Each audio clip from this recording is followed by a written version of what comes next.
નમસ્કાર મિત્રો, આપ જોઈ રહ્યા છો બનાસ ગુરુવાણી અને હું છું આપની સાથે આલોક મિશ્રા. GSQAC સર્વે ટૂલ્સ જે ચેટબોક્સ છે એનો ઉપયોગ કરીને આપણે ગુણોત્સવનું જે મૂલ્યાંકન કરવાનું છે 2024-25માં.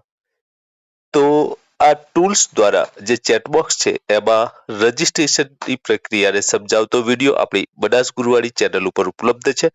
ત્યારે હવે આગળની જે પ્રોસેસ છે, આચાર્ય તરીકે આપણે શાળાનું સ્વમૂલ્યાંકન કેવી રીતે કરવાનું થાય છે અને જે ટોટલ 5 ડોમેન છે એના સબ ડોમેન છે અને એના જે સોપાનો છે એ સોપાનોને અનુસરીને આ ટોટલ જે સ્વમૂલ્યાંકનની પ્રક્રિયા આપણે ચેટબોક્સના માધ્યમથી પૂર્ણ કરવાની છે. ત્યારે આવો જોઈએ વધુ વિગત આ વિડીયોમાં કે કેવી રીતે આપણે સચોટ સરળતાથી આ જે સ્વમૂલ્યાંકન કરી શકીએ છીએ. ત્યાં સુધી જો હજી સુધી આપ બનાસ ગુરુવાણી સાથે નથી જોડાયા તો સૌને વિનંતી કે ચેનલને સબસ્ક્રાઇબ કરી લેશો જેથી આવનાર નવા વિડીયો આપને મળતા રહે. આવો જોઈએ તો સૌપ્રથમ આપણે હોમ મેનુમાં જઈશું.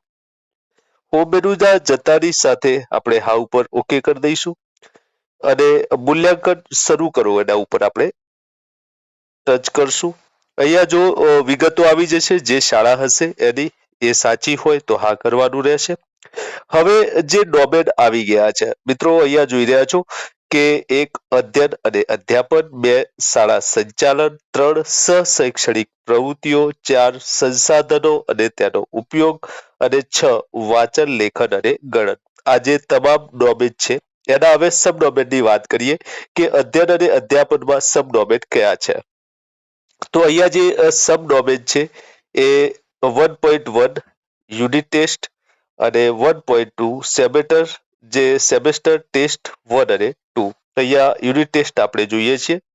તો અહીંયા આપણે કોઈ પણ યુનિટ ટેસ્ટમાંથી આપણે સિલેક્ટ કરી શકીએ છીએ અને કોઈ પણ ધોરણ આપણે સિલેક્ટ કરી શકીએ છીએ. એના જો અહીંયા સોપાનો આપણને બતાવવામાં આવશે અને અહીંયા મૂલ્યાંકન આપણે શરૂ કરવાનું છે. મૂલ્યાંકનની અંદર જ્યારે વિષય આપણે અહીંયા સિલેક્ટ કરશું એટલે એની અંદર એકમ સામાયિક કસોટી ચકાસવામાં આવેલ છે, હા ના અને લાગુ પડતું નથી.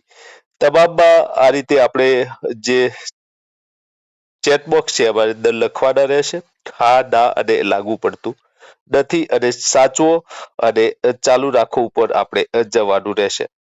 તો આ રીતે આપણે મહત્વની વાત અને મૂલ્યાંકન દરેકના જે છે એ રીતે આપણે કરવાના રહેશે.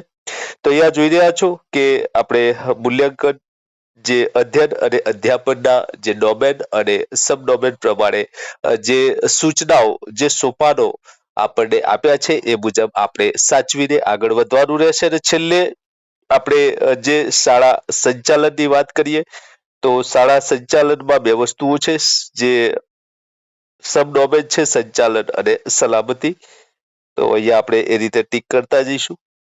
અને મિત્રો આપ જોઈ રહ્યા છો કે મૂલ્યાંકન શરૂ કરતાની સાથે આપણે આ વિગતો તમામ આવતી જતી, એ રીતે સહ-શૈક્ષણિક પ્રવૃત્તિઓ આવશે, એ રીતે સંસાધનો અને તેના ઉપયોગ, આ બધા ડોમેન છે અને એની નીચે સબ ડોમેન આવશે અને એના જે સોપાનો છે એને અનુલક્ષીને આપ સૌ આચાર્ય મિત્રો સરળતાથી આ GSQAC ના સર્વે ટૂલ્સની મદદથી આ ચેટબોક્સની અંદર આપ સ્વમૂલ્યાંકન કરી શકશો. આભાર. છતાંય આપણો કોઈ પ્રશ્ન હોય, આપની કોઈ માહિતી ન સમજાઈ હોય તો મારા કોમેન્ટ બોક્સમાં કોમેન્ટ કરવા વિનંતી છે.